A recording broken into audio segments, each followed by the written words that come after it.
Right, great students. Good morning. Let's continue our discussion on balance of payment.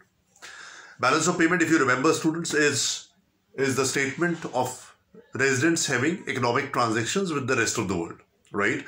India having transactions with US, that is what balance of payment generally tells. It's not only with US, but the rest of the world community in totality. Clear? Now, it has three segments: current account, capital account, and official reserve transactions. Today we'll focus on current account, and in doing so I have divided that current account items in four categories, which you can see as such in the order given to you. Alright, first being balance of trade. Now India as a country exports machinery, imports petroleum. Check this: machinery and petroleum, both of them are tangible, visible goods which can be seen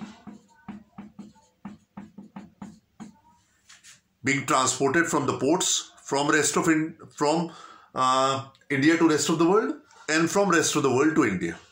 So if I take an example of India's exports being $8 and import being $12, it will turn out to be minus $4 as unfavorable balance of trade. Preferably, we will like to have a favorable balance of trade, exports greater than imports. If that happens, you will have a favorable balance of trade.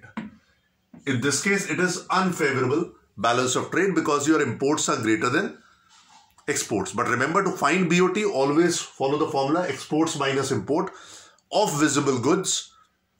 Answer comes in negative is unfavorable, otherwise favorable. Remember students, India generally suffers unfavorable balance of trade. Now come to the other ones. Factor services. In this you can include, right, compensation of employees and investment income. An Indian working abroad earns income as such. Similarly, a rest of the world individual in India earns income. If Indian resident earns abroad income on account of compensation of employees, it will be considered to be a positive figure. Am I clear? Similarly, investment incomes like dividend, profit, interest, rent, DPIR, isn't it? Dividend, as an Indian, if I invest in Microsoft, I'll get reward. That will be shown as plus in our balance of payment. Pluses, remember students, are shown customary on credit side of BOP, which we'll have a discussion later. So the second one is factor services as such, which have to be part of this one: compensation of employees plus investment income. Clear? They are also referred sometimes as incomes, simply speaking, incomes. Am I clear with? Moving ahead, come to the next one, non-factor services, right? SBI having its branches abroad, they earn income from rest of the world. Similarly, Standard Chartered Bank having its operations in India, they earn income from India, right? Suppose Indian bank earns from abroad, it will be shown as a plus. Standard Chartered Bank, rest of the world bank into India, if they earn from India, it will be shown as a minus because it will result in flow of money outside India because of the operations in India. Similarly, students, you have unilateral transfers. Transfers, you all know, doesn't involve bilateral flow. It is given without any services, right? They are not included in national income, but they are part of balance of payment presentation. Let's say, for example, an Indian settled abroad send money to his parents. That remittances will be part of unilateral transfers because parents will not give any reciprocation in reward. Naturally, blessings, but that is something which is not to be included as such as a part of monetary transactions. So, remittances, one way, that is part of unilateral transfers. Similarly, those who are settled in India can also send remittances abroad, isn't it?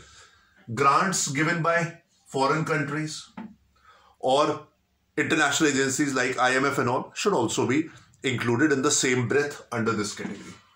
Now remember, these three, students, do not involve any tangible or visible goods coming in or going out of the country. Therefore, they are referred as invisibles. All three taken together are referred as invisible, right? Suppose instead of taking separately, I take a general figure of pluses from these three as $6 and minuses from these three as $1. So my end result will be, if you can see it, $6 and $1. The end result would be around $5 favorable, because pluses are more. I am taking all three together, right? It will be $5 favorable. Now, how to find balance of current account? Simply, you take balance of trade and add balance of invisibles, right? In our example, what is balance of trade? $4 negative. And what is balance of invisibles? $5 positive. It will give you $1 on favorable side, the balance of current account. Am I clear? Now remember, this is a wishful thinking, because in India for last 30 years, it has been on the negative side, the balance of current account. But having said that, things are improving, and may we find in immediate future this situation changing as such. I hope all of you understood it. Thank you.